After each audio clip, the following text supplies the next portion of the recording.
मैं रंजीत सर अपने YouTube channel math logic में आप लोग को स्वागत करता हूं। और आज मैं एक टॉपिक लेकर आया हूं। एक टॉपिक जो है बहुत खास टॉपिक है।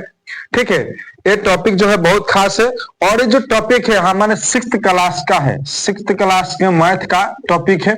उसी मैथ के बुक से हमें टॉपिक उठाए हैं और इसको हम यहाँ पर समझेंगे, पढ़ेंगे। ठीक है, इससे पहले आप लोग को बता दें एक चीज की, जब भी आपके ऊपर कोई समस्या आए या आप परेशान हैं तो इन चीजों को ध्यान में रखिए कि जब जो भी परेशानियां होती है वह जिंदा इंसान के ही सामने आती है, क्योंकि मुर्दों के लिए सभी रास्ता छोड़ देते हैं। तो जब भी आपके सामने कोई भी परेशानी आए तो उसे घबराना नहीं, शांति से उसे सॉल्व करे और आगे की तरफ बढ़े। ठीक है, तो चलिए हम लोग चलते हैं अपने टॉपिक पर और इसे शांति से पढ़ते हैं। ठीक है, क्योंकि यह भी हमारी एक समस्या ही है। तो चलिए समझते हैं। हमें यहाँ पर दिखा है स्थानीय मान तालिका या भारतीय स्थानीय मान चार्ट। ठीक है, अब यहाँ पर समझना क्या है कि यूनिट कितना को बोलते हैं, तो एक को यूनिट बोलते हैं।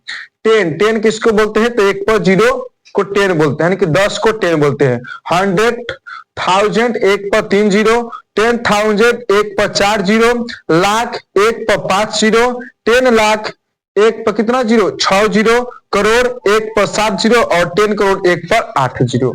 सॉरी 6, हाँ, करोड़ पर एक पर 7 0 होगा और 10 करोड़ में एक पर 8 0 होगा। चलिए अब इस चीज से हमें क्या फायदा है उस चीज को हमें समझना है। जैसे मान लीजिए कोई संख्या हमें दिया है, यहाँ पर इतने बड़ी संख्या दिया है, इसको हम क्या पढ़ेंगे। अगर आपको दे दिया जाए कि इस संख्या को पढ़कर सुनाए कि इस संख्या को हम क्या पढ़ेंगे और क्या नहीं पढ़ेंगे, तो कैसे करेंगे। तो हम क्या करेंगे कि इस संख्या को क्या करेंगे, लिखना शुरू करेंगे। देखिए इसके यहाँ पर 2 लिखेंगे, उसके बाद इधर से लिखना शुरू करेंगे 4 7 4 3 6 5 8, यहां तक हम पहुंचे। यानी कि देखिए 8 करोड़ में है, तो इसको हम क्या लिखेंगे, इसको लिखेंगे 8 करोड़।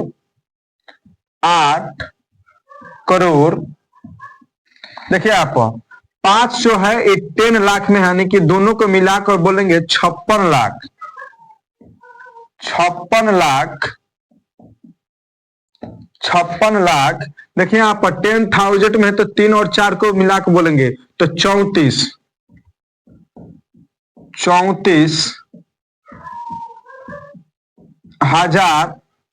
हजार 742।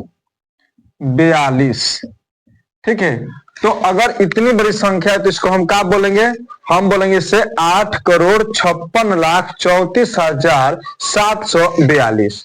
यानी कि किसी भी संख्या को हम शब्दों में कैसे लिख सकते हैं, तो ये हमें भारतीय स्थानीय मान चार्ट है या स्थानीय मान तालिका के हेल्प से हम क्या कर सकते हैं, किसी भी संख्या को हम इस तरीके से लिख सकते हैं या उसे पढ़ सकते हैं या उससे हम किसी को बता भी सकते हैं। ठीक है, तो फिर से समझिए, ये हमें संख्या है तो हम क्या करेंगे कि इसमें लिखना शुरू कर देंगे। इसमें लिखना शुरू कर देंगे तो देखिए यहाँ पर इधर इकाई, दहाई, सैकड़ा, हजार, 10,000, लाख, 10 लाख, करोड़, 10 करोड़, तो इसको बोलेंगे 85 करोड़ 43 लाख 86 हजार 297। तो इस तरीका से इस संख्या को हम क्या कर सकते हैं, इस तरीका से लिख सकते हैं, पढ़ भी सकते हैं। क्लियर है, तो हम यहाँ पर 2 एग्जाम्पल लिए हैं। चलिए अब हम क्या करते हैं कि जो भी हमारी संख्या होती है, देखिए इसमें अल्प विराम का प्रयोग किया गया है।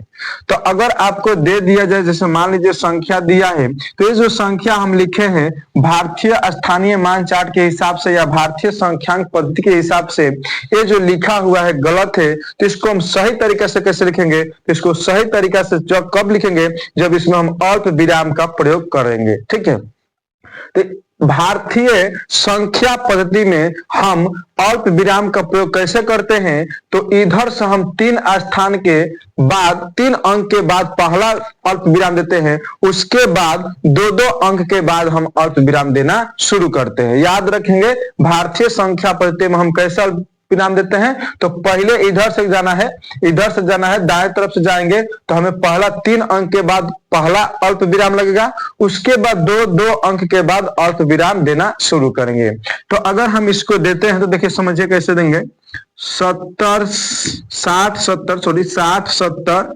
25 92, ठीक है। तो पहला अल्प विराम आएगा जो हमारा कहाँ आएगा, यहाँ पर, ठीक है। उसके बाद यहाँ पर, उसके बाद यहाँ पर, तो ये हमारा जो है इस तरीके से हम सही तरीके से लिख सकते हैं।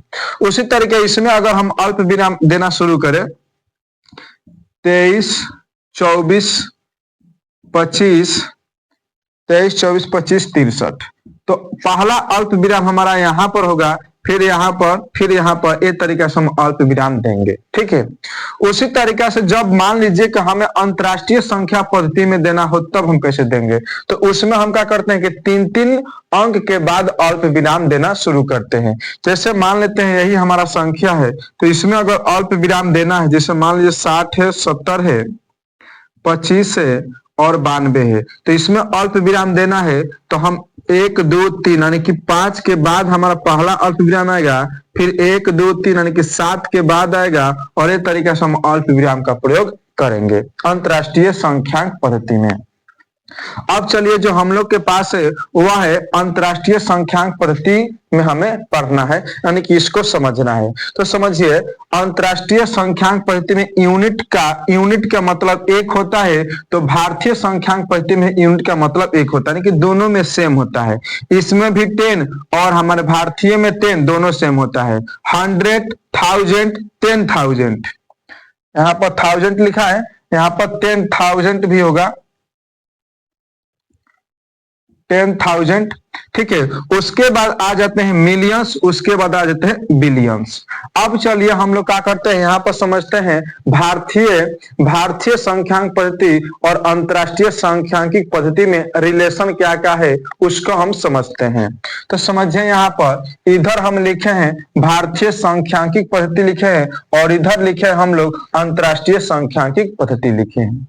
तो समझिए यूनिट भारतीय संख्यांक पद्धति के और अंतरराष्ट्रीय संख्यांक पद्धति के दोनों के यूनिट जो होता है सेम होता है, कि इसको भी एक यूनिट बोलता है, इसमें भी एक को यूनिट बोला जाता है। इसमें 10 को भी इसमें 10 बोला जाता है, इसमें भी 10 को 10 बोला जाता है। इसमें भी 100 को 100 बोला जाता है, इसमें भी 100 को 100 बोला जाता है, यानी कि सैकड़ा बोलता है। इसमें भी 1000 को 1000 बोलते हैं, इसमें भी 1000 को 1000 ही बोलते हैं। अब यहाँ पर 10,000 में भी, इसमें भी हम क्या बोलते हैं, 1000 ही बोलते हैं, और इसमें भी हम क्या बोलते हैं, 1000 ही बोलते हैं। लेकिन यहाँ पर देखिए, यहाँ पर 100,000 जब होता है, हमारा जो भारतीय संख्यांक पद्धति का 1 लाख जो होगा, 1 लाख, वो हमारे अंतरराष्ट्रीय पद्धति में 100,000 बोला जाएगा। हमारा 1 लाख यानी कि हमारे भारत का 1 लाख जो होगा वो अंतरराष्ट्रीय में क्या गिना जाएगा, तो 100,000 गिना जाएगा। समझ में आया होगा आप लोग को कि हम लोग के पास जो 1 लाख रुपया होता है वो अंतरराष्ट्रीय लेवल पर कितना गिना जाता है, तो उसे गिना जाता है 100,000 गिना जाता है। क्लियर है। फिर आगे बढ़ेंगे तो समझिए 10 लाख है, तो 10 लाख को जो है हमारे अंतरराष्ट्रीय संख्या पद्धति में 1 मिलियन गिना जाता है, यानी कि 1 मिलियन बोला जाता है। यानी कि 10 लाख जब होगा, 10 लाख रुपया, 10 लाख हमारे यहाँ के रुपया जो होगा वो अंतरराष्ट्रीय लेवल पर कितना बोला जाएगा, उसे बोला जाएगा कि 1 मिलियन से। कितना है, 1 मिलियन से। जैसे समझिएगा कि यूट्यूबर जो होते हैं, बहुत सारे यूट्यूबर जो है उनका सब्सक्राइबर जो है 1 मिलियन होते हैं, 2 मिलियन होते हैं। ये मिलियंस होते कहाँ है, यानी कि हमारे यहाँ के 10 लाख जो लोग हैं वो अंतरराष्ट्रीय लेवल में क्या होते हैं, 1 मिलियंस होते हैं। हमारे यहाँ के 10 लाख जो होगा वो क्या होगा, अंतरराष्ट्रीय लेवल पर 1 मिलियंस होगा। अगर आपसे कोई पूछा जाए कि 1 मिलियंस का मतलब क्या होता है, तो आप बोलेंगे कि 10 लाख होता है। क्या होता है? 10 लाख होता है। तो समझ में आ गया होगा कि आपके यूट्यूब जो होते हैं, यूट्यूबर जो होते हैं, उसके सब्सक्राइबर जो होते हैं 1 मिलियन, 2 मिलियन, चाहे व्यूज होता है 2 मिलियन, 3 मिलियन। तो मिलियंस का मतलब होता है कि 1 मिलियंस मतलब 10 लाख। 1 मिलियंस मतलब 10 लाख हुआ। तो वो तरीका से आप काउंट कर सकते हैं कि 2 मिलियन है तो कितना होगा हमारे यहाँ का? 20 लाख होगा। कितना होगा? 20 लाख होगा। तो ये क्लियर हो गया होगा। आगे बढ़ेंगे तो करोड़ है। करोड़ है तो करोड़ का मतलब क्या होता है? तो करोड़ का मतलब होता है हमारे यहाँ के 1 करोड़ जो होगा वो अंतरराष्ट्रीय लेवल पर 10 करोड़ होगा। कितना होगा? 10 करोड़। यानी हमारे यहाँ के 1 करोड़ जो होगा वो अंतरराष्ट्रीय लेवल पर 10 मिलियंस होगा। कितना होगा? 10 मिलियंस उसे बोलेंगे। 10 मिलियंस। अगर मान लीजिए किसी के सब्सक्राइबर 1 करोड़ है तो उसे अंतरराष्ट्रीय लेवल पर कैसे गिना जाएगा? उसे गिना जाएगा 10 मिलियंस गिना जाएगा। कितना गिना जाएगा? 10 मिलियंस। बात समझ में आ गया होगा आप लोग को। फिर आगे जो बढ़ेंगे तो 10 करोड़ है। हमारे यहाँ के 10 करोड़ जो होगा वह अंतरराष्ट्रीय लेवल पर कितना होगा? उसे 100 मिलियंस बोलेंगे। यानी कि हमारे यहाँ के 10 करोड़ अंतरराष्ट्रीय लेवल पर क्या बोलेंगे? उसे बोलेंगे 100, यानी कि 100 मिलियंस बोलेंगे। 100 मिलियंस यानी कि 100 मिलियंस हमारे यहाँ कितना होता है? 10 करोड़ होता है। 100 मिलियंस हमारे यहाँ के यानी कि हमारे अंतरराष्ट्रीय भारतीय संख्या पद्धति में कितना होता है? तो 10 करोड़ होता है। 100 मिलियंस के मतलब होता है 10 करोड़। उसी तरीका से जब आगे आएंगे तो 1 अरब का मतलब होता है 1 बिलियंस। 1 अरब का मतलब होता है 1 बिलियंस। 1 अरब का मतलब होता है 1 बिलियंस, यानी कि 10 अरब का मतलब होगा 10 बिलियंस। 10 अरब का मतलब होगा 10 बिलियंस। यानी कि हमारे यहाँ की 1 करोड़ रुपया जो होगा अंतरराष्ट्रीय लेवल पर 1 बिलियंस बोला जाएगा। क्या बोला जाएगा? उसे 1 बिलियंस बोला जाएगा। तो आप लोग के यहाँ तक समझ में आ गया होगा कि हमारा भारतीय संख्यांकी पद्धति और अंतरराष्ट्रीय संख्यांकी पद्धति में क्या रिलेशन है। ठीक है, तो ये जो क्लास हमारे यहीं तक है और इसी को हमें समझाना था। तो आप लोग को आई होप समझ में आ गया होगा। तो आप लोग से विनती है, रिक्वेस्ट है कि इस चैनल को आप ज्यादा से ज्यादा प्यार दीजिए और ज्यादा से ज्यादा लोगों